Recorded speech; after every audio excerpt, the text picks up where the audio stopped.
So, welcome everyone to our workshop today on childhood neurodiversity, understanding and supporting your young person's sleep. We are from the Psychology in Schools team, which is part of Norfolk and Suffolk NHS Foundation Trust. And my name is Kelsey Odgers, and I'm a clinical psychologist in the team. And I'll just hand over to my colleague to introduce herself. My name's Lucy Hannah, and I'm also a clinical psychologist in the same team. Thanks, Lucy. So I'm going to be talking you through the first half of the workshop today, and then Lucy's going to be taking you through the second half. So we'll just think firstly about what we're going to be covering today, just so you have a bit of a sense of that. So the first half that I'll be sort of going through with you is on the science of sleep and factors that affect sleep. And we'll also be thinking about sleep in the context of neurodivergence, so ADHD and autism. But we won't spend too long here as we want to make sure that we have plenty of time for the second half of the workshop, which is more around kind of tools and strategies to support young people with sleep, considerations around the sleep environment, around bedtime routines, and using visuals to support them. And then we'll spend a brief time thinking also about medication. And throughout the workshop today, there'll be some examples as well to hopefully help make things feel a bit more practical for you. What we did want to say before we get into the content is that every child is unique and every family is unique as well. So what might work for one child might not work for another. So really we wanted to recognize this from the beginning, and say that we know sleep challenges can be really, really challenging and overwhelming. And it's okay if traditional advice hasn't always worked for your young people. So we're here really just to explore some flexible strategies with you, and really think with you about how they could align to your individual child's needs. They're not about rigid rules, okay? We're not trying to prescribe things that you have to follow. It's just about thinking what's, even small changes we can maybe support you to make that might have a big impact, okay? So this is about progress, not perfection. Just to mention a few things that we won't be covering in detail today, which is around managing emotions at bedtime and also communicating specifically with teenagers about sleep. And the reason for this is because we've already got a workshop which isn't specific to neurodivergent children, but it's around supporting your child or adolescent with sleep. So the link is on screen there if you did want to watch that, if you felt that applied to your young person. And that also within that thinks about how we can communicate with our teenagers about sleep and ways that they might, be able to support themselves with that. And also around managing things like worry and other emotions at bedtime. So do give that a watch too if you think that could be useful. And as always, we'll have a list of further resources at the end of this workshop, and you will be getting this recording and resources sent to you as well. Perfect. So we have an initial Slido question now to think with you about what are you worried about with your child's sleep? So what is kind of bringing you to the workshop today? So what are people saying? So just switching off to go to sleep. So yeah, so young people might be struggling just to get off to sleep. And then thinking about the impact really of sleep. So maybe not, feeling really tired, the textures of clothing and bedding. Yeah, so those kind of things can have a big impact, can't they, on young people as to kind of sensory differences. Other people saying similar about difficulty switching off and getting to sleep.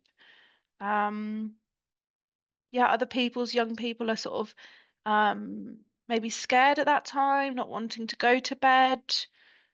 Yeah, lots of themes around difficulty falling asleep, but also lots of waking up as well for other young people. Yeah, managing emotions like anxiety around getting sleep. So that can be a factor, can't it, that can impact young people's sleep and getting to sleep. Other people saying that they're co-sleeping and that's getting difficult as their young person's getting older. Yeah, so other people like broken sleep, getting up a lot, nightmares as well. So that's something else people are sort of naming here. Yeah, so not getting enough maybe good quality sleep and how that impacts them on the rest of their day. Again, quite reflective at night time, so maybe having lots of thoughts and things from the day coming up, which is impacting their emotions and ability to get to sleep. Yeah, other people sort of talking about worries at night time, difficulty getting off to sleep, waking up a lot. Yeah, and staying asleep as well. Yeah. Okay. And then impacts then on the day as well. Other people talking about maybe struggles with young people sleeping on their own, which we know co-sleeping is common with young people who are neurodivergent. Yeah, and other people talking about the impact of kind of emotions and mental health, and then the impact of poor sleep, so being quite exhausted and tired the next day. Okay, thank you for sharing those. Okay, so thinking about that, how do these kind of these issues, your child's sleep, affect you as a family? And I can see some responses. So, um, yeah, so people talking about, really, really, struggling and worried about their young people, and we have got some resources at the end around that if you are worried about your young people. Feeling like you're not parenting properly. So I guess the huge impact that sleep can have on how we feel about ourselves as parents. Yeah, the impact in terms of missing or being late for school, impact on mood and tempers, and yeah, so some people saying their young person's perhaps more short-tempered, which we know is really common for all of us when we haven't had good sleep. Yeah, impacts on siblings as well, maybe waking other siblings up in the night. The impact then, as we've said, on mood, but also maybe like impulse control the next day and behavior. Yeah, so impact on in terms of the broader family, like how much time then we can have with our partners if our children are struggling with sleep, and the impact that then has on us. Impact of your own on your own sleep, really, that you're perhaps being disturbed or up a lot through the night, and that can have impacts, can't it, on work and other things. Yeah, okay. So again, other people saying similar about not getting evenings together, that their young person's tired, they're probably tired. Again, mood and it impacts on behavior. Yeah, they're not wanting time alone, and again, the impacts that that can have. The people talking about kind of mood and the impact on the whole household. Yeah, okay. Yeah, so yeah, the fact that we as parents, we have work and things as well, and our commitments, our young people have school, and again, the impact that can have. Stress and fatigue, yeah, again, maybe on our young people and our whole household. Yeah. So again, lots of themes there around kind of being exhausted, fatigued, mood swings, and then effects of that on everybody. Okay. So it really can have such a profound effect, can't it, when, when our young people and we're not getting that good quality sleep. Okay. So this next slide, I'm sure lots of you will know already, but we wanted to just kind of nod to that a little bit and think about, why do we need sleep? And I'm sure you're aware that sleep is incredibly complex, and it really does have effects on so many systems in the body, really. So we know firstly that sleep is restorative, so that won't be a surprise. It can help our bodies kind of physically rest, but also our minds as well. So it helps us kind of rest and restore for the next day. And because of that, it has kind of a number of important effects on different brain functions as well. So things such as learning and memory. So there's been some evidence that says that sleeping after kind of we've learned something new can really help us consolidate that information and keep it in our minds. And we're able to remember things better if we've had a good night's sleep when we've learnt them. So it really does have an impact in terms of what we remember and how well we learn, which we know will have a big impact, of course, on our young people and school and learning. We also know that getting enough rest supports us to kind of process information once we wake up. So it's also really important for concentration. And as we saw on some of those Slidos, for you as parents, when we've not had a good sleep because maybe our young person has woken up a lot through the night, or we might be struggling with our sleep, that can really impact how well we can concentrate on things the next day. And then also regulation as well. So we know that sleep supports the thinking part of the brain. So this kind of newest part of our brain here, the prefrontal cortex, the bit that kind of sticks out on our foreheads. We call that kind of the thinking, the upstairs part of the brain. And if you've attended our other workshops, you would have probably heard us talking about that quite a lot. But we know that part of our brain helps us to kind of make good decisions. It helps us to think clearly. It helps us to reason. But it also helps us to kind of regulate, sort of manage our emotions. So when we sleep, our brain is kind of processing information, but it's also processing emotions that we've experienced in the day. So it helps them to be kind of more digestible, more manageable for us. So it's often, when we've had maybe something bad happen or we've had a difficult day, we hear the phrase, sleep on it. And that's often because when we have been able to have a sleep, we do wake up feeling better about something. And so actually, we know that sleep is a really important process for us kind of, really kind of regulating those emotions through the night. So we know if we've had, as I said, a really bad day, maybe everything went wrong, we've had our nighttime sleep, our brain may have sorted that out. We might have some anxiety related dreams about that. Often I know that if I've had something bad happen in the day, I might dream about it a little bit, but we know that the next morning the emotion has less power over us. So our brain in the night really helps us kind of process and consolidate that information in your brain. And again, that's where that phrase, sleep on it might come from. So also we know sleep is especially important when we're feeling stressed, which is kind of difficult because we know sleep becomes more difficult, of course, when we're stressed. But during REM sleep, which is rapid eye movement, so that's a stage of sleep I'm going to say a little bit more about shortly. We know that our brain processes and makes sense of difficult experiences that we might have had. And then it helps us kind of process that is maybe anxiety and that stress, which reduces those emotions that I talked about earlier. And we know that helping young people to understand this might help them to recognize the importance of good sleep, because we know particularly teenagers find it perhaps difficult to understand why sleep is important for them. And linking to this, in Norfolk and Suffolk, there's a better sleep program that's been running for a little while now. And that has found that the impact for teens of improved sleep includes them feeling more positive about life, reporting to be in a better headspace, and being more willing to work towards things that are important to them. So that just indicates, how important sleep can be, especially for our young people. So then thinking on the flip side of that, what about the effects of sleep deprivation?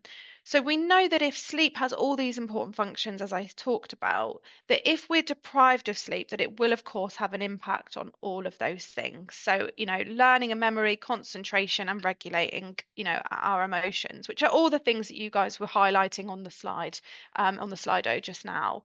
So the amygdala, which is kind of the center of all emotions in our brain, it's kind of like the brain's fire alarm system, really. We know that that's more reactive if we're not getting enough sleep. So this is why we might see, those increased irritability, being, finding it more difficult to regulate emotions and regulate our behavior, why we might have poor concentration. And this is why we might be seeing this in our young people. So there's kind of a real biological reason why this is happening if our young people, or indeed us as parents, are not getting the sleep that we need.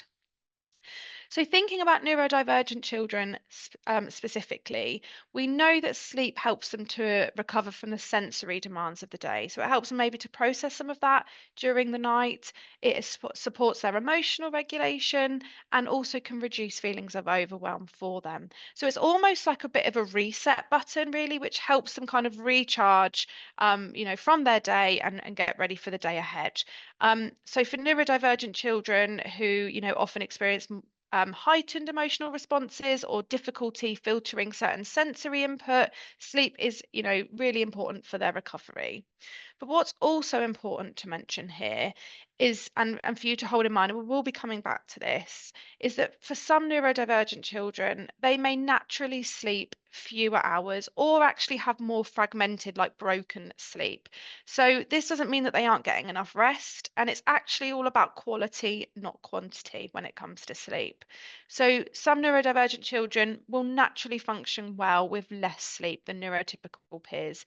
So this is about not trying to put too much pressure on ourselves, especially not putting too much pressure on getting a set number of hours. And it's really just important just to be curious about and pay attention to your child and their specific needs around sleep. Okay, and we will be coming back to this, but I just wanted to say that here. So a little bit more now on the science of sleep. And again, this might be something that you are familiar with, but this really helps us to think about those practical strategies. Okay, this knowledge can help us to apply those things. So we have two internal biological mechanisms. So we've got the circadian rhythm and homeostasis, and they kind of work together to regulate when we're awake and when we're asleep. So the circadian rhythms are 24-hour cycles and they regulate the sleep-wake cycle, okay? So they really do control the timing of our sleep and they cause us to be sleepy at nighttime and it's the reason why we may wake up in the morning even without an alarm, for some of us. um, and circadian rhythms synchronize with environmental cues as well. So things like light and temperature, um, and and with about the actual time of the day. But they also continue even in the absence of cues. Okay, so we know that if we can kind of set our environments up to help us to kind of regulate this system, then that's going to kind of help us to kind of establish healthy sleep habits. Now, thinking about sleep-wake homeostasis, that keeps track of our need for sleep, okay? So the homeostatic sleep drive reminds our body to sleep after a certain time and regulates our sleep intensity as well. So this drive gets stronger every hour you're awake and causes you to sleep longer and more deeply after a period of sleep deprivation, okay? So it really does help us almost kind of catch up a little bit if we've had that period of sleep deprivation to sleep more deeply. It's really important when we think about the science of sleep to think about sleep pressure. So, a really key message we want you to take away from this workshop is we can't put more effort into sleep. Okay, we need sleep. So, we can't force sleep at all. Okay, we can't work harder at it. It's something that we need. Okay. Um, and I really want you to hold on to that, especially as we come to the second half of the workshop when we're thinking about strategies and your young people. The amount of sleep also varies as we age, and it also varies between individuals, as we've already highlighted. So there's really no magic number of sleep hours, okay? We're not here to say this is how long your child needs to sleep for, because it's absolutely not the case, okay? We know that, newborn babies and young babies need a lot more sleep. So initially kind of 16 to 18 hours again, but that will vary per child. Um, and then most adults need around sort of 7 to 9 hours again, but not all. And then we know as we get older, 60 and onwards, nighttime sleep does tend to be kind of shorter, lighter, and more interrupted as well. And that's kind of common. Some studies suggest that young people need between 8 and 9.5 hours of sleep, but again, this is just an average number, okay? But we know that overall, in general, we're all getting less sleep. Things like longer working hours, also the availability of kind of mobile phones and kind of round the clock kind of entertainment, other things is also kind of keeping us awake. So on the whole, we are getting less sleep than we used to. We wanted to mention here as well, when we think about the science of sleep, that autistic children often experience delayed melatonin production. And melatonin, if you haven't heard of it, is a hormone which helps induce sleep. And this means that they kind of naturally are more alert later in the evening. So they may need a later bedtime, for example. And for children with ADHD, differences in how their brain processes dopamine, which is another hormone in our brain, can make it harder really to transition from activity to rest. So this is really important to hold on to because we know, therefore, that kind of forcing early bedtimes when a child isn't ready for sleep can lead to more stress and frustration for them and for us as parents. So instead, it's much more effective to really align those routines with your child's natural rhythms while creating kind of a calming environment for them, which Lucy's going to come to. And this kind of really remembering that key message, we need sleep, we can't force it. So it's really about understanding a little bit more about the science of sleep for your young person. Okay. So we just wanted to say something briefly here about the structure of sleep. Okay, so often we think about sleep as binary, either we're awake or asleep. Okay, but it's a lot more complex than that, as we can see on the graph. So you can see the kind of hours of sleep along the bottom, and then the stage of sleep, or kind of how deep sleep is, along the side there. Okay. So we're just showing you these sleep cycles because we know that we can often get really caught up in. I know I can. We get really caught up in getting to sleep quickly and getting lots of hours of sleep. And we can get into the same cycles with our young people as well. We need them to get to sleep by a certain time. We need them to stay asleep for a certain amount of hours. But this graph really shows us that even if we get less sleep, we're still getting those important deep sleep stages. Okay, obviously it's ideal if we can have more hours of sleep, but this is really here just to ease some of the anxiety that might be there, that we know that young people might have, or we might have as parents of younger children, that they need to get to sleep quickly or they need to have a certain amount of hours sleep, because it's those deep sleep cycles that we know that we'll be getting, even if it's a shorter amount of time, that are really important. So if your young person is particularly anxious about their sleep, because we know that that can kind of be a bit of a problem in maintaining poor sleep, give them some of this information, and show them this graph, as well, because it can just help them to understand that, even if they're getting fewer hours, they'll be getting those important deep sleep stages. And really, it's about giving that message that, at least we might be getting some rest, even if we're not asleep. And that can help really calm that anxiety, can help them feel calmer, and then actually lead to better sleep, which of course can make all the difference. Okay, so we have another Slido question here now, because we're moving on to think more about the factors of sleep. So what factors affect your child's sleep? So what might prevent your child from getting a good sleep? What might cause a particularly bad night? Or have you noticed anything that makes sleep worse for them? Okay, and I can see some responses now. So yeah, people are saying that we need weighted blankets, and if they're in the wash, that will impact sleep. Okay, and that they need to be waterproof, weighted blankets. So that's something that affects their young person.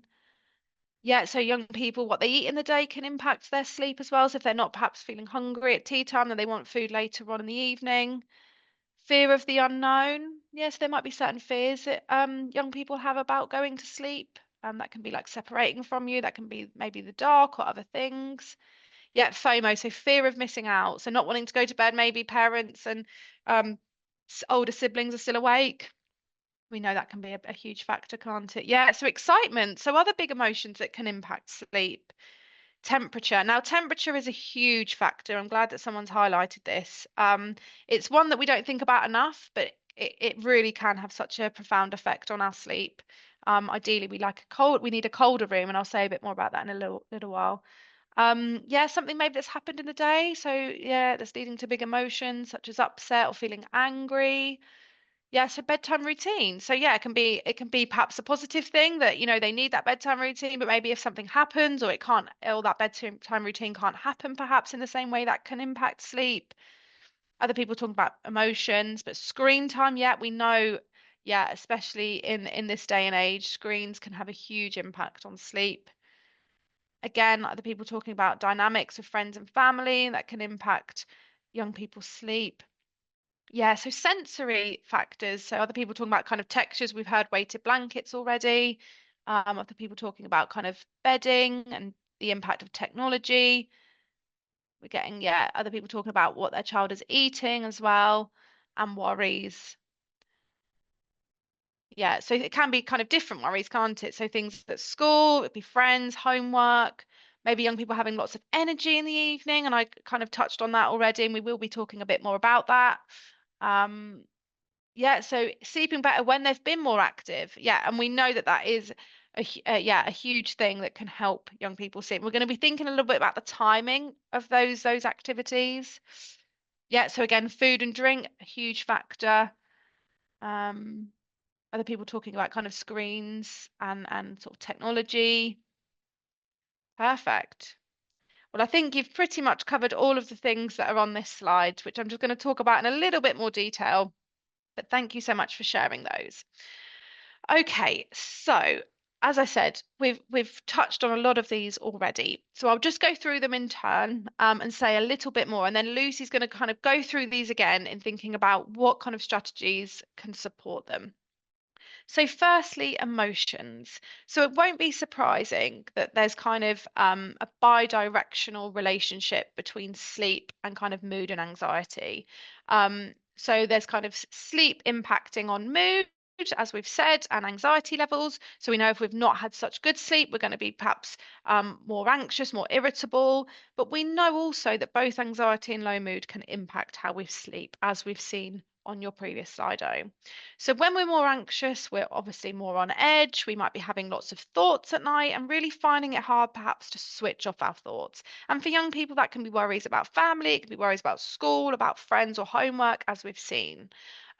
So that might mean that it's really, really hard for our young people to kind of settle down to sleep. So being anxious also about not sleeping well is also a really common maintaining factor in poor sleep. So kind of worries that, I won't get to sleep for ages, I'm not going to get all the hours of sleep that I need, can of course then keep us awake or wake us up as well. So it's kind of that really bi-directional relationship. Low mood, as we know, creates less energy. We might feel more sluggish. And we know also when we're feeling low, we're kind of at risk of rumination. So that's kind of going over and over the same thoughts again in our head. Maybe something that's happened, maybe about how we're feeling. And we know that we're kind of more susceptible to that and more at risk of that at nighttime. Okay. And this can really impact, of course, how easily we're able to fall asleep and how often we wake up too. So we know it's really, really so much kind of easier to lose perspective at night time, and I think all of us can relate to that. If we're struggling to get to sleep, we're laying there, maybe in a dark room, we're not really hearing anything, we're not getting much sensory input. We can really then struggle to kind of access that logical part of our mind, that kind of upstairs brain. Okay. So both anxiety and low mood can have a huge impact on sleep. And as we said, we're not going to go into loads and loads of detail about this because in our previous workshop, when the link there is on screen, we cover sort of things such as around kind of managing emotions at bedtime. So do take a look at that. And there's also a workshop that we will also signpost you to in this series around supporting your neurodivergent child with anxiety. So if your young person is struggling particularly with that, then do give that workshop a watch because that might also then have an impact positively on their sleep as well. So another factor affecting sleep is adolescence. So we know that some of you coming today have children, have teenagers, and we know that sleep is essential, as we've said, because their brain is still growing and they're still having so many learning opportunities. But we know that adolescence can make sleep really tricky for a number of reasons. So I think the first one won't surprise you, hormones. All of us have been teenagers. We know that those kind of spiking hormones can really interfere with sleep. There's also delayed onset of sleep with teenagers. So, as I've already talked about melatonin, the hormone that helps induce sleep, we know that this is secreted later for teens, so they're not tired when we may be as adults, okay?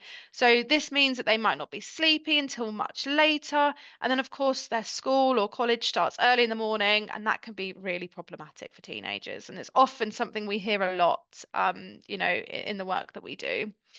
Um, there's also a lot of temptations for our teens, okay? So if their friends are also awake, maybe they're wanting to engage with them online or play video games with them, for example. And as someone's already highlighted on the Slidos, that fear of missing out, that FOMO, is huge for our teenagers. They are kind of biologically programmed to want to have that connection and be part of the group of friends that they're in, okay? So we know that that can be a huge factor for them wanting to stay awake, and of course, that then impacting their sleep. And finally, for adolescents, ideally, we know that keeping rooms just for sleep can be really helpful to kind of create this kind of association that room or bed is for sleeping. Now, the challenge for teenagers is often they like to spend most of their time in their bedroom and doing other things in their bedroom. As we said, video games, they might be doing homework in their bedroom, might be eating, doing all sorts of things, okay, talking to friends. So we know that kind of weakens those associations that we're trying to create with kind of sleep and their bedroom. Okay.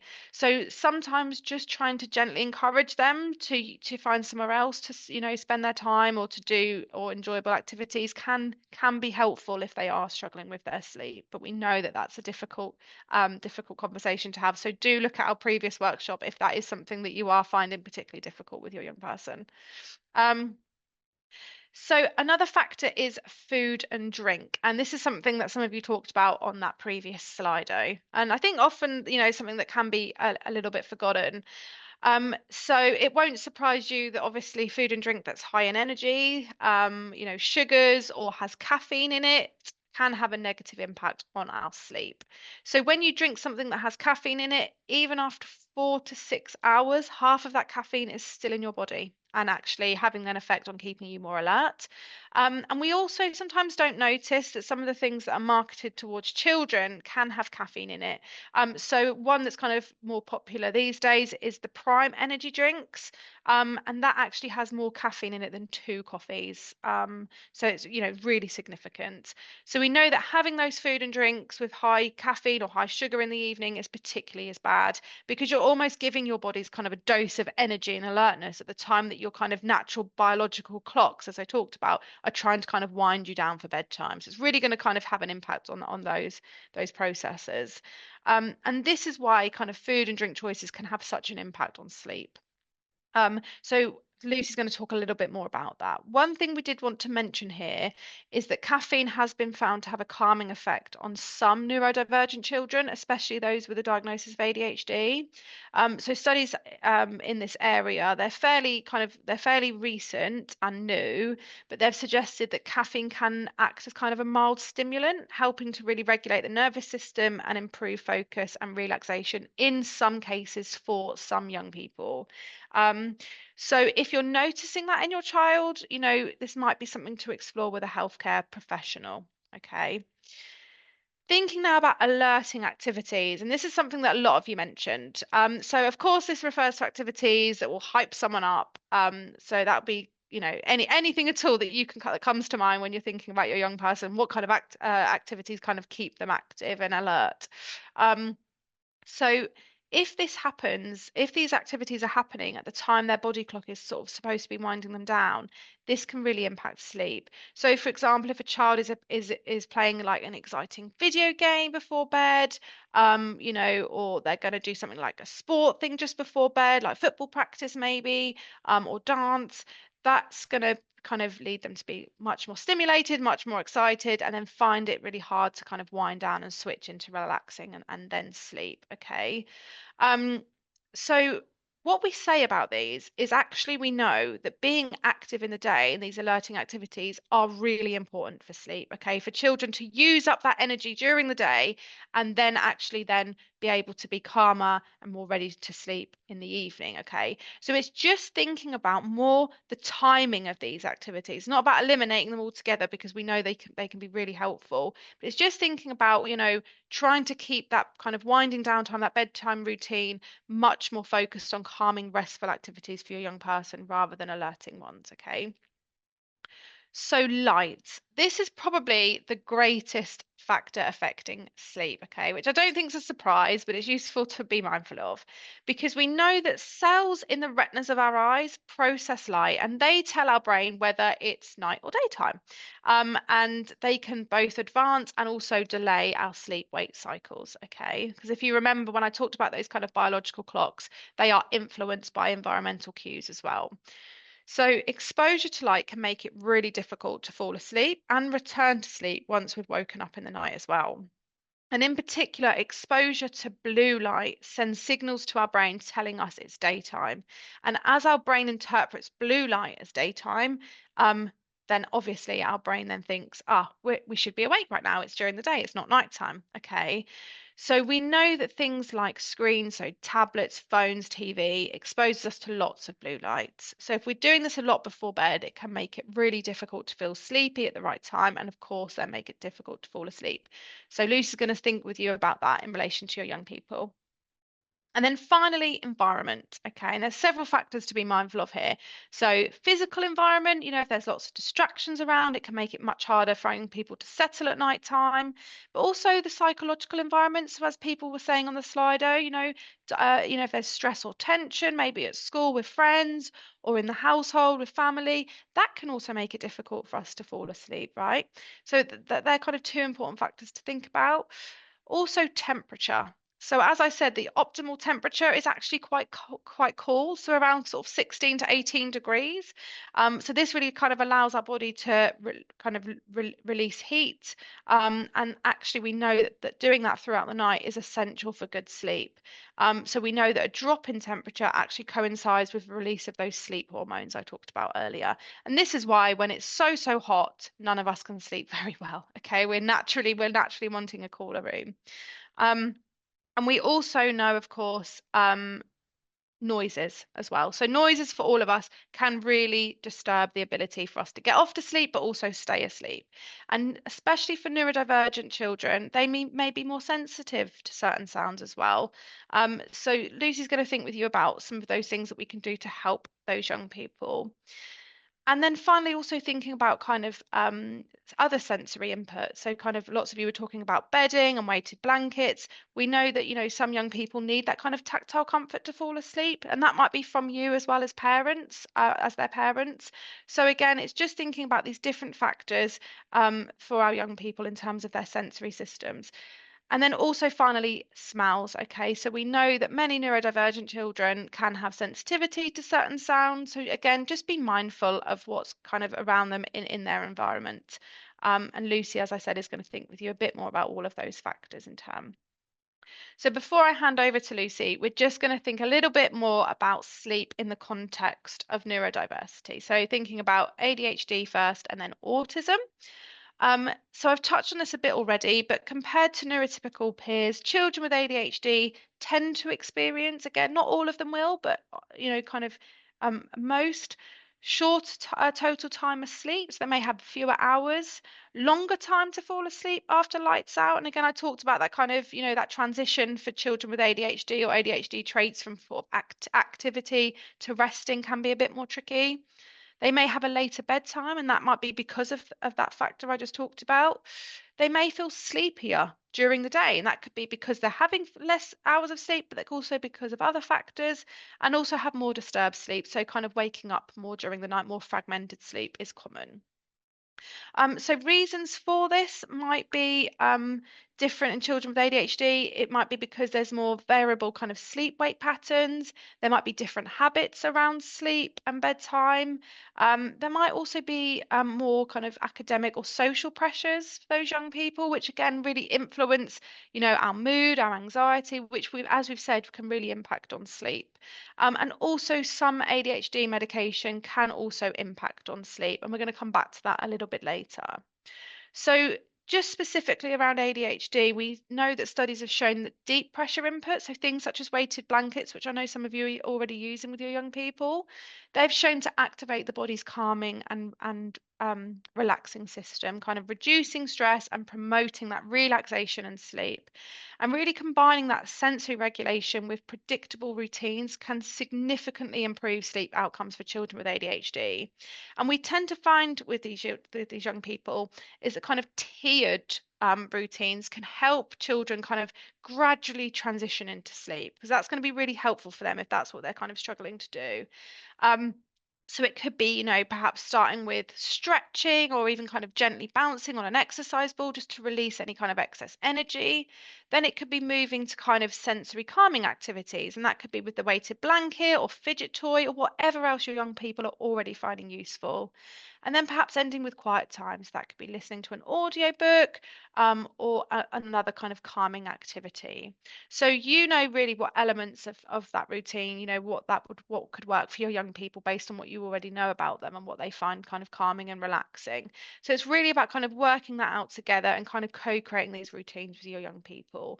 And Lucy's going to think more with you about this in the second half of the workshop. So finally, sleep and autism. So autistic children compared to neurotypical peers, again, it's a similar picture, may experience shorter time asleep, so fewer hours of sleep, also longer time to fall asleep after lights out. And I talked a little bit about that kind of melatonin can be released later for some of these young people, which means that they don't feel sleepy sort of earlier on.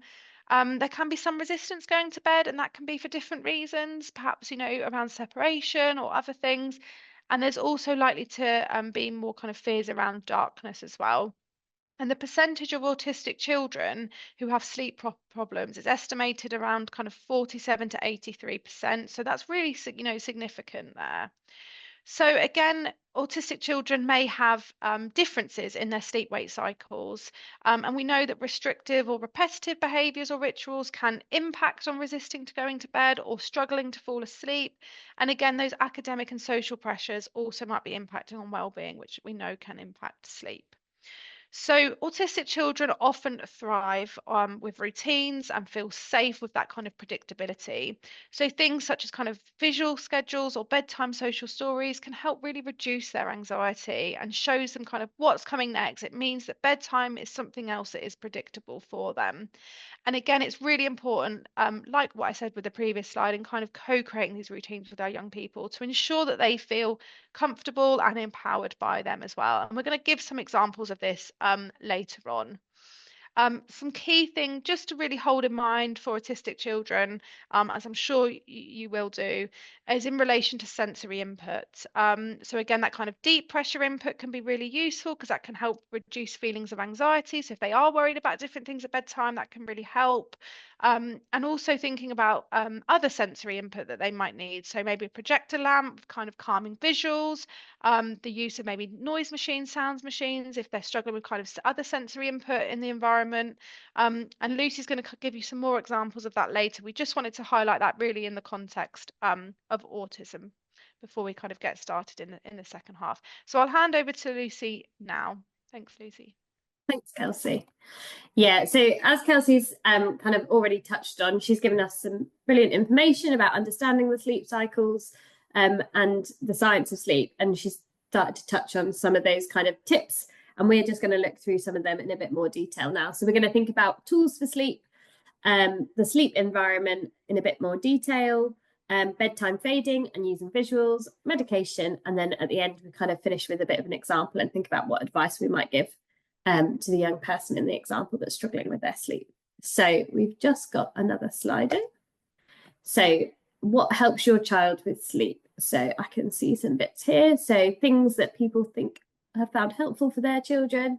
It's having a bath, having a parent in an adjacent room, blankets. And I suppose that could be, people talked before, didn't they, about weighted blankets, but that could also just be special blankets, the special item for someone.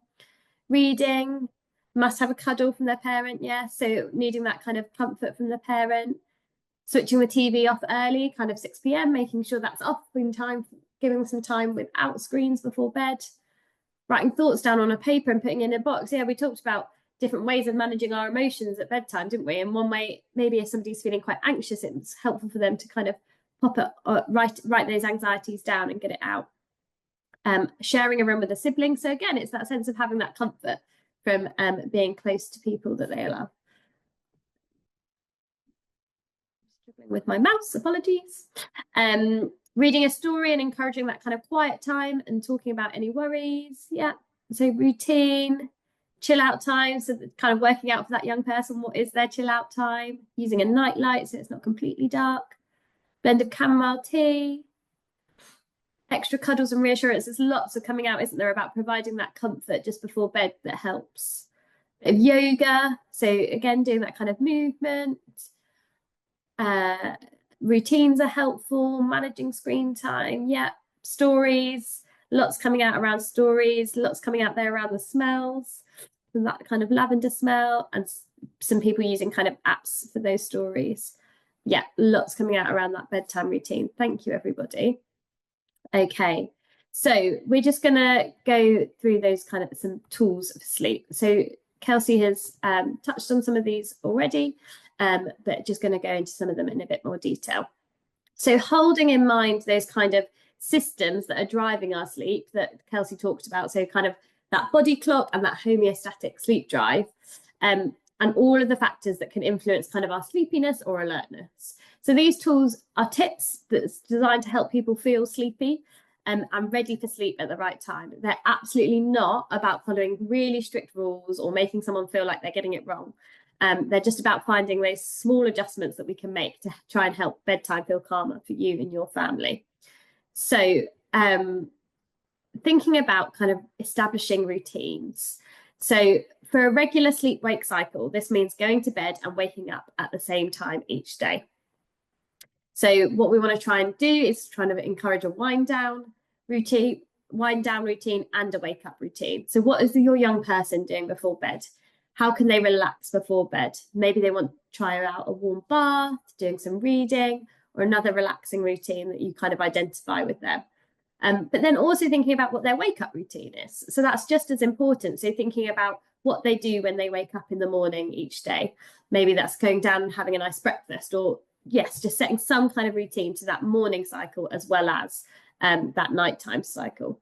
And thinking about what activities you're doing within that routine. So those kind of low stimulus activities before bed. So when struggling, we want to kind of encourage your young person to find some kind of passive, low energy relaxation activities, maybe relating to their hobbies or enjoyed behaviour. So it could be kind of listening to an audiobook or listening to some calming music, or perhaps doing some kind of passive relaxation on a device if that works for them. So it's just about finding out what is that low stimulus activity that's calming for them that can be part of that nighttime routine.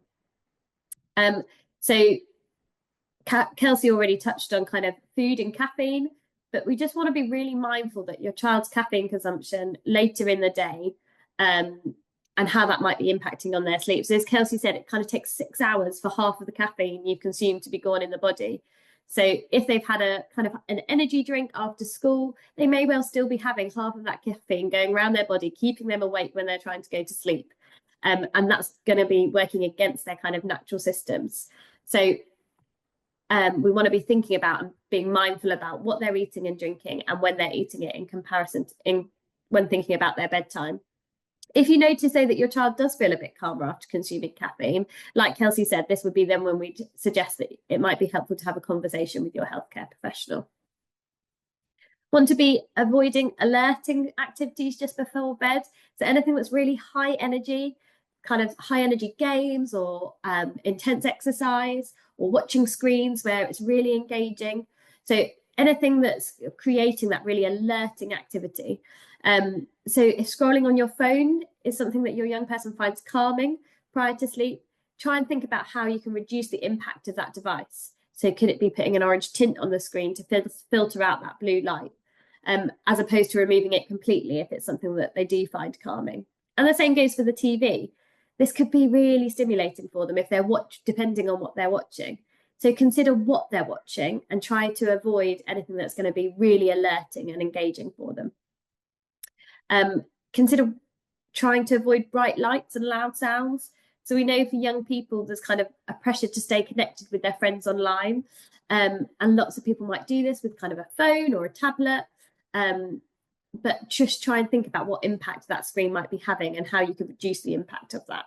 What we want to try and do is kind of create a balance between that comfort with recognizing the potential negative impact of screens, but also with the comfort that they also might be providing to your young person. Perhaps it could be kind of switching to an audio-based content instead of a visual-based content. So perhaps listening to a story on an app or a podcast or something like that, to remove the light from the screen. We've got 2 workshops on YouTube and social media. We've got 2 workshops on YouTube around social media. And it might be helpful for you to watch one of them if you're finding it difficult when you're kind of thinking about setting boundaries with your young person around social media use. So links to these are kind of on the bottom of the slide. And then thinking about lying in bed awake for long periods of time. What we absolutely don't want is our young people lying in bed, trying to get to sleep and not getting to sleep, and then associating their bed with an awake space. So it might feel quite counterintuitive, this advice, but if you can't get to sleep for a long time, your body's going to really struggle to make that association with being in bed and being sleepy or being asleep. So if you've been awake for a long time, what we'd advise is actually getting out and doing something different. So it might be that you get out of bed and do some reading or listen to some music until you feel more tired again, and then trying to get back into bed. It helps to get out of bed until you feel sleepy again, because like Kelsey said before, what we can't force sleep. We need to work with that sleep pressure and that kind of sleepy feeling. So if you're not feeling sleepy, we'd advise kind of getting out of bed, doing something different until you do feel sleepy. And if it's really difficult to kind of physically get out of bed or out of the bedroom, it might be that you kind of get out from under the duvet and have a different blanket on, or move to a comfy chair or somewhere, a beanbag on the floor or something. So something so that it feels different from being in bed under the duvet trying to get to sleep. So just trying to make that distinction. Okay. So thinking a bit more about the sleeping environment, Kelsey's already touched on some different things in the environment that might help, might kind of work for us or against us when we're trying to get to sleep. But we all have different quirks of what we like in our environment to help us get a good night's sleep. So we're just going to go through some of them so you can think about what might be helpful for your child and thinking about what environment might support them to feel more comfortable and less overwhelmed. So comfort at bed. This feels like a really basic one, doesn't it? But we sometimes forget to check in with our children about what is comfortable for them, because it means such different things to different people. So talk to your child about what feels comfy to them and what feels uncomfy. Think about how high they'd like their head to be. Do they need more than one pillow? Do they need no pillows at all?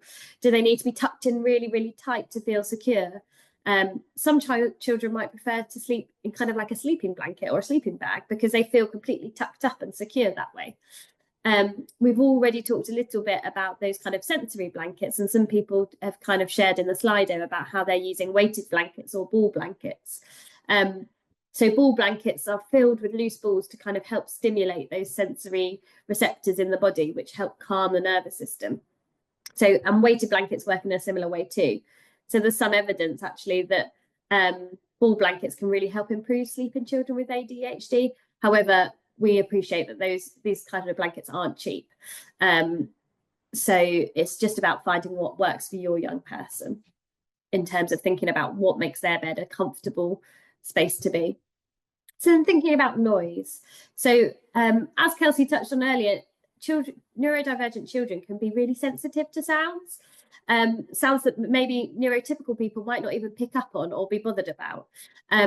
And it might be enough to make it really difficult for a neurodivergent child to sleep. So if your child is sensitive to noise, try standing in their bedroom and really listen, really paying attention. What can you hear? And you'd actually probably be amazed at just how much noise a house can make.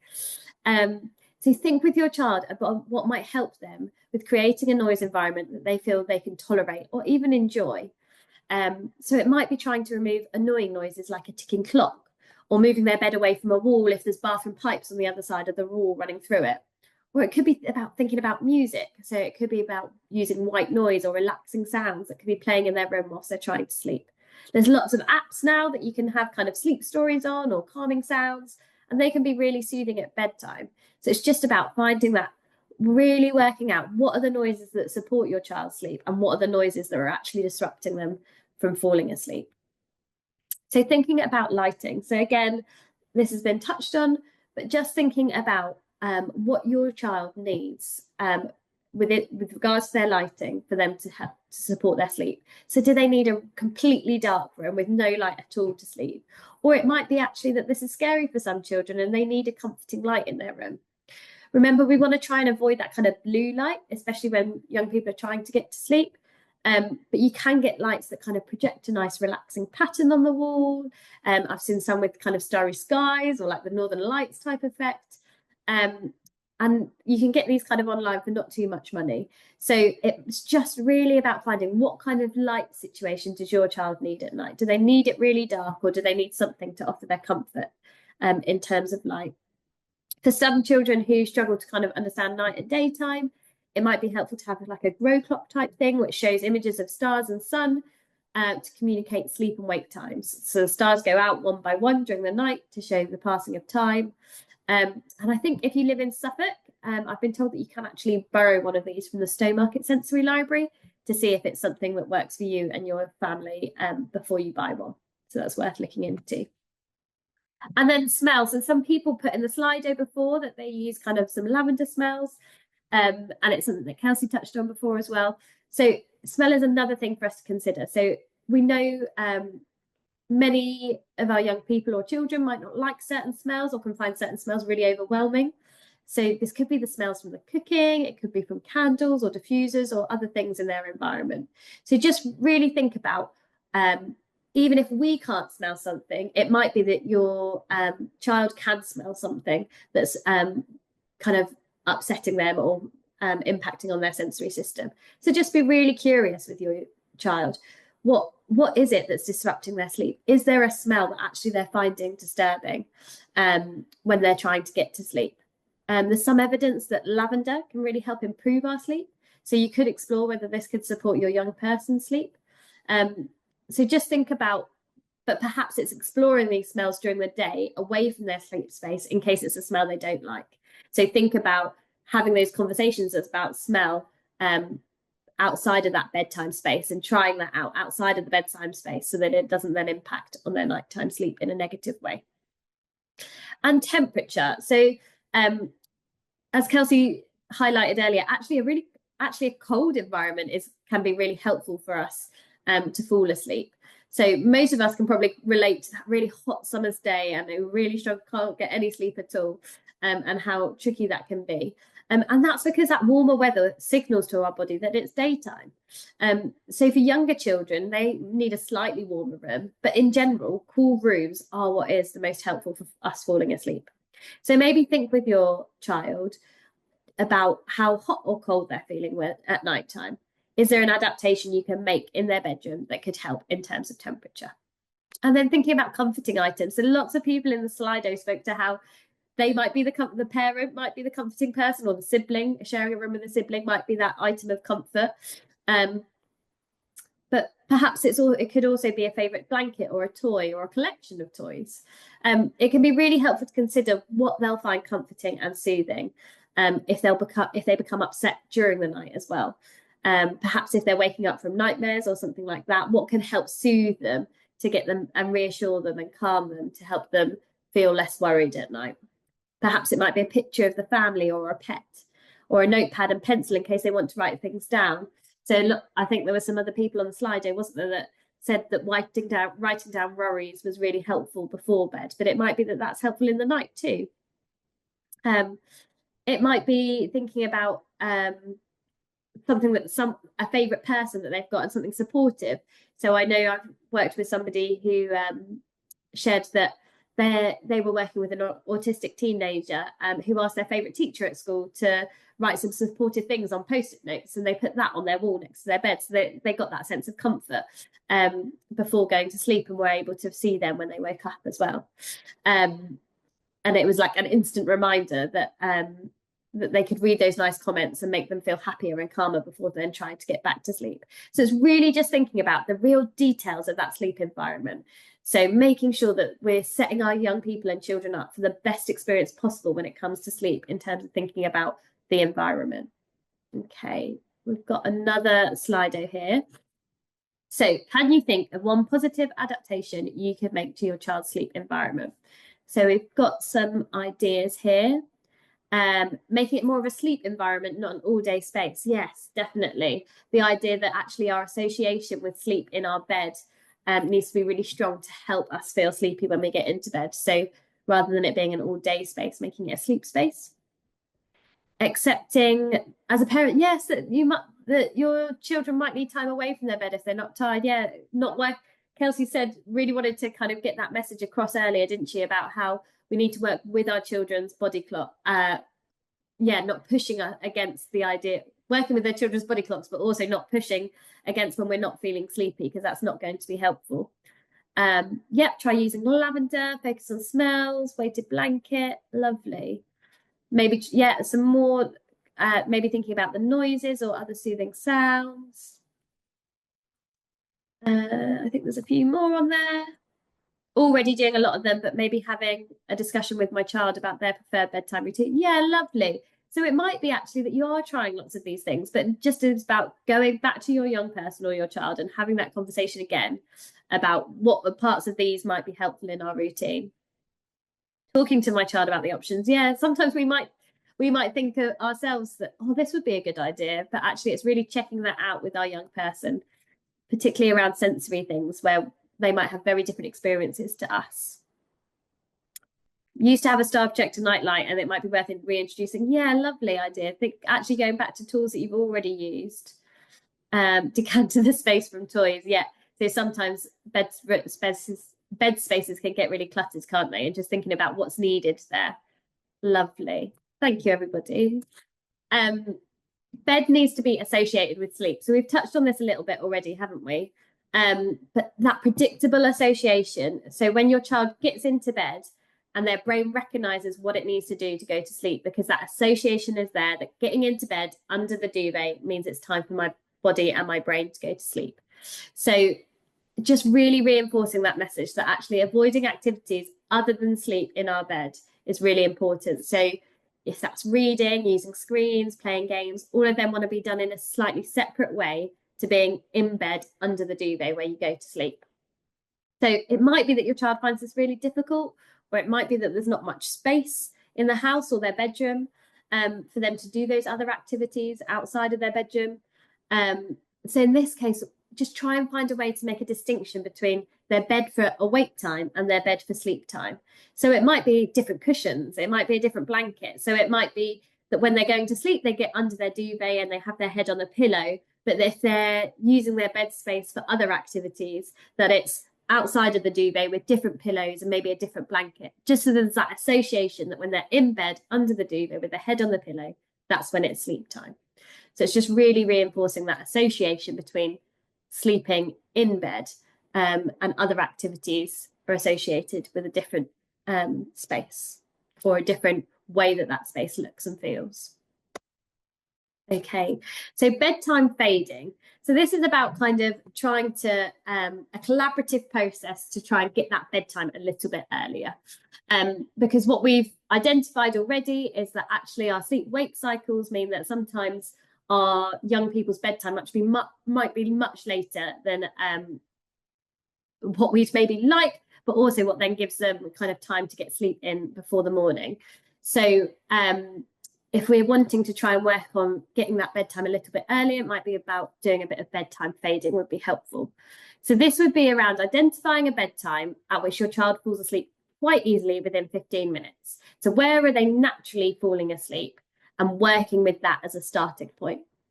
And then what you do is you gradually set their bedtime earlier and earlier until you reach more of an ideal bedtime. So with teenagers, it's really, really important to make this process collaborative.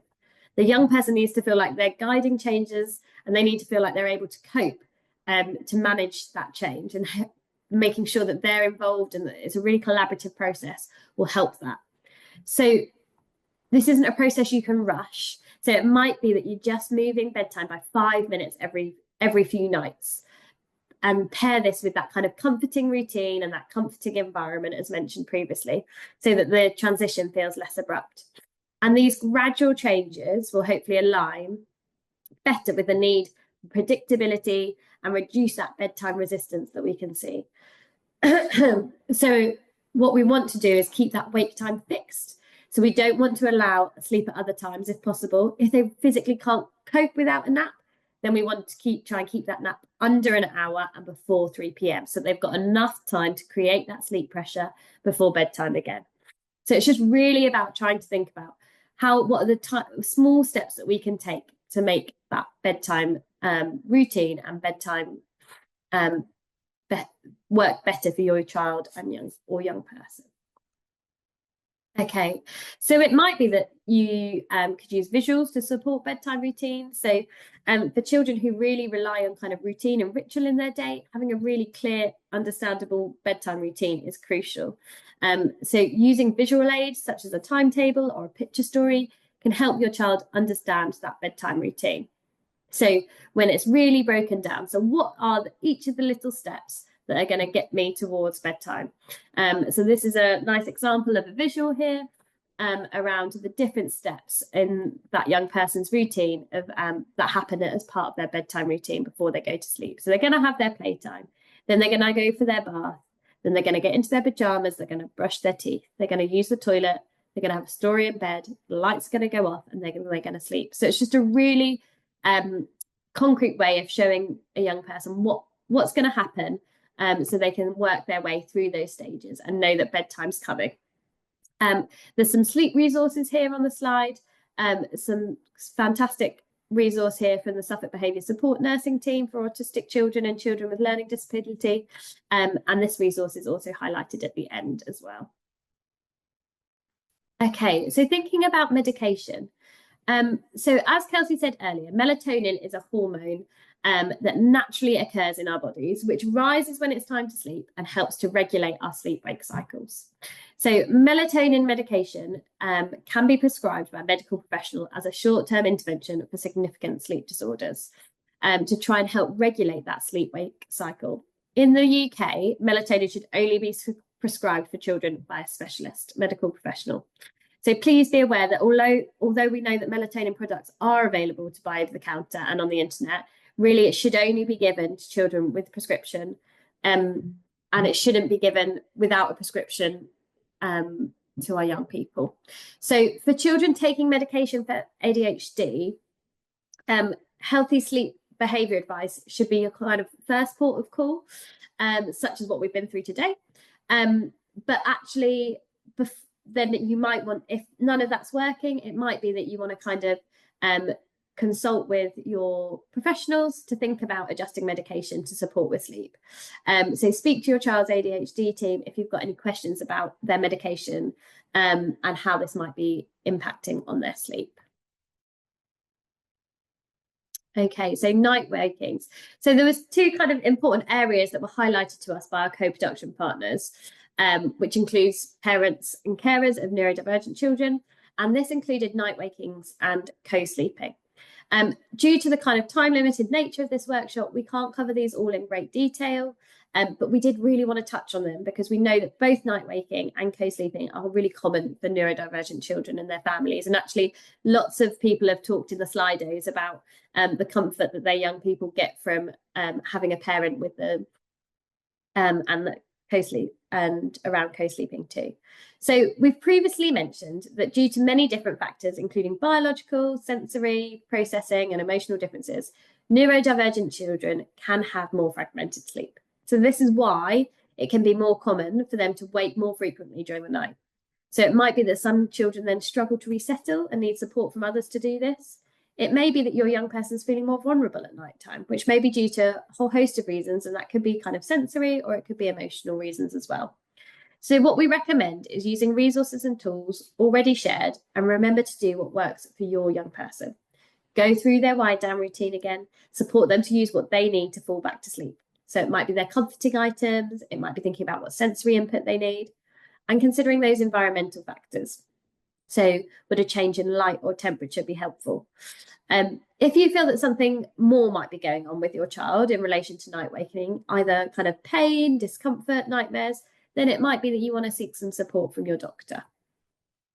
But what we also want to acknowledge is that this can be really tough for parents. Managing their own broken sleep and responding to their child needs in the nighttime when you're feeling sleep deprived can be a real challenge. And we have an upcoming workshop on parental stress, which might be helpful when considering the impact of managing that broken sleep and parenting, because we know that it can be really difficult. Okay, so just thinking about an example then. So I'll read through this example and then we'll think about what potential advice we might suggest for Sam. So Sam is an autistic teenage girl who struggles to get to sleep. At night, the cars outside sound too loud and there's a street light behind her window that is too bright. The bed gets too hot, but opening the window makes everything too loud.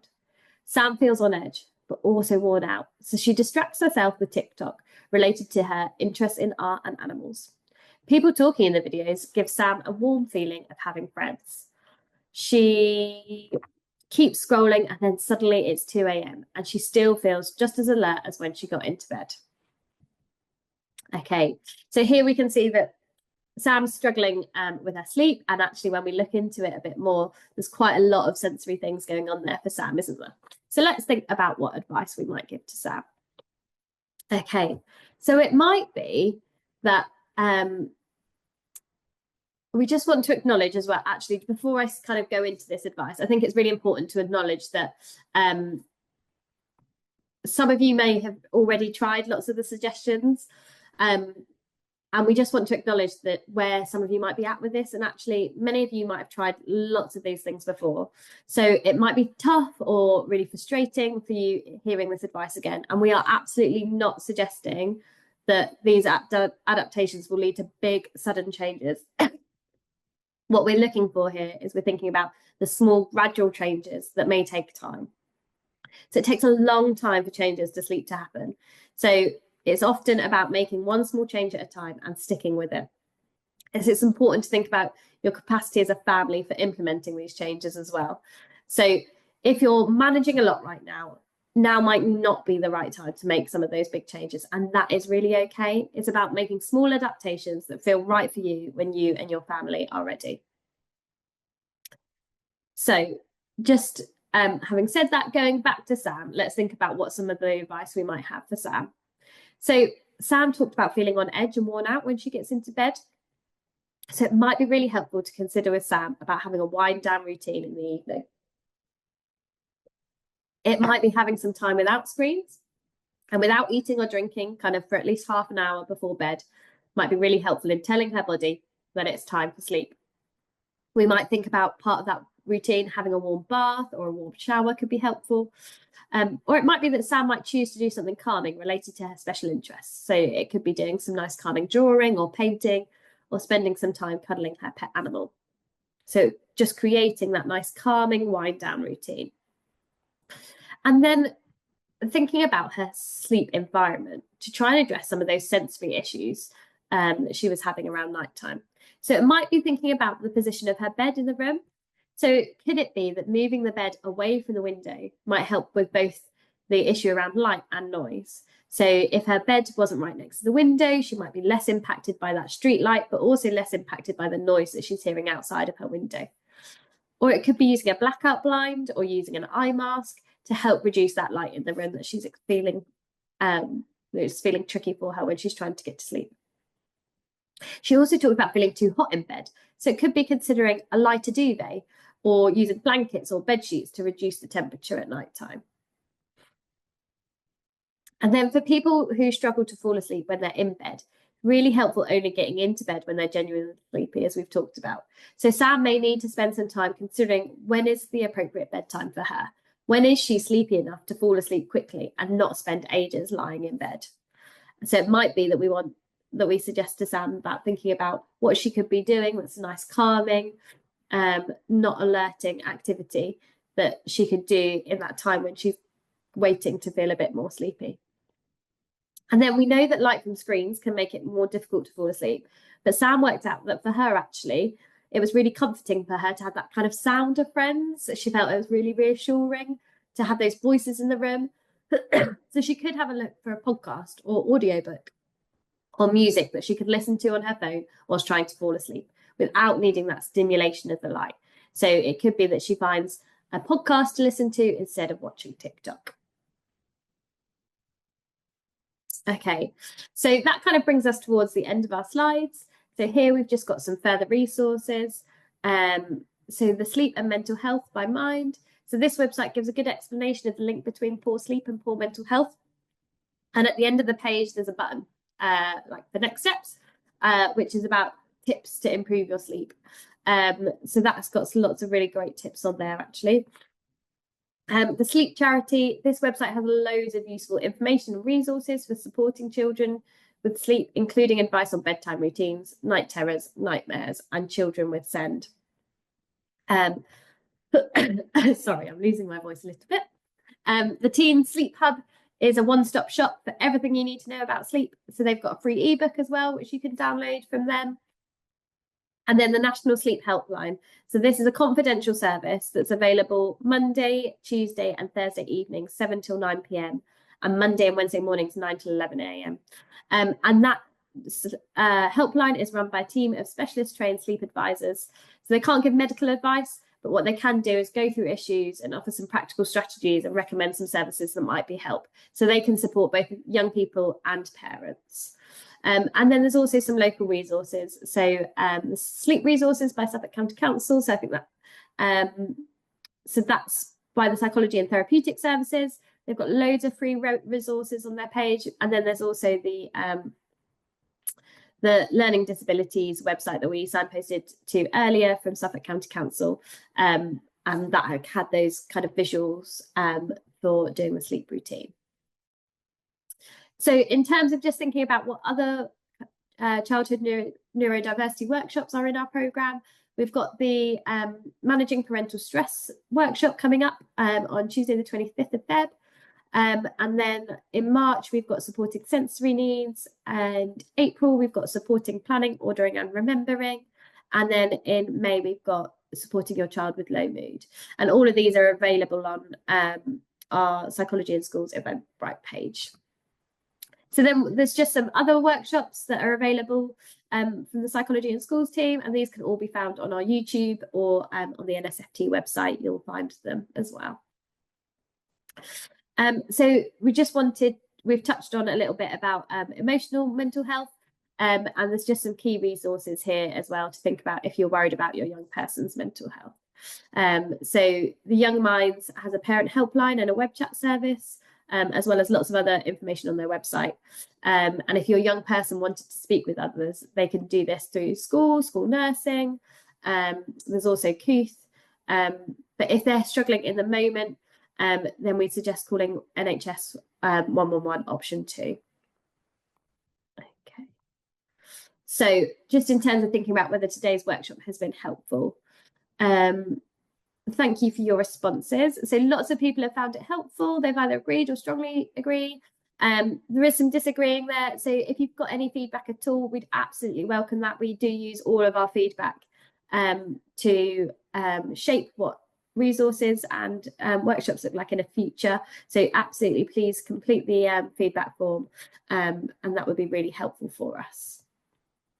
Okay, so things that you'll take away from the workshop. So we've got some wonderful suggestions here. So listening to our son more and not expecting him to be so independent, even though he is a teen yet. Neurodivergent children can have different sleep patterns and lengths of sleep. Yep, absolutely. Hopefully that message has come across, that actually that with young people with ADHD and autism can have different sleep patterns. Allowing my teenagers to stay up later. Yeah, so not fighting against that kind of bedtime that we have as an ideal in our head, but actually working with their sleepiness. Trying some options and co-creating these options. Lovely. Yeah, so really getting your young person or your child to be part of those adaptations that you're making to the bedtime. Trying a grow clock. Thinking about, yeah, how other things might be appropriate for non-neurodiverse children. Things that what used to work might be worth trying again. Yeah. So, oh, sorry. My slides are going all over the place. Unable to scroll down, I think. Let me just try scrolling. No, I'm not able to see those other suggestions, but thank you, everybody. We are able to view all of the suggestions and look at all the different things that you've talked about when we're out of the webinar. Okay. So understanding of sleep difficulties in neurodivergent children. So we scored this at the beginning and then just thinking about this at the end. So lovely. So we can see that kind of understanding's increased. And confidence in supporting your neurodivergent children or child with their sleep has, yeah, lovely. So people are feeling a bit more confident now and hopefully can go away and think about how they can implement some of those tools and strategies. So this is the feedback. Like I said before, please do use it. We absolutely want to know what was helpful and what wasn't helpful. And how we can do things differently in the future. And we really do use all feedback we get to shape future webinars and resources. Thank you, everybody, for coming today. And we've really enjoyed delivering this workshop, and we hope that you found some of it helpful. Yeah, thanks, everybody. Take care.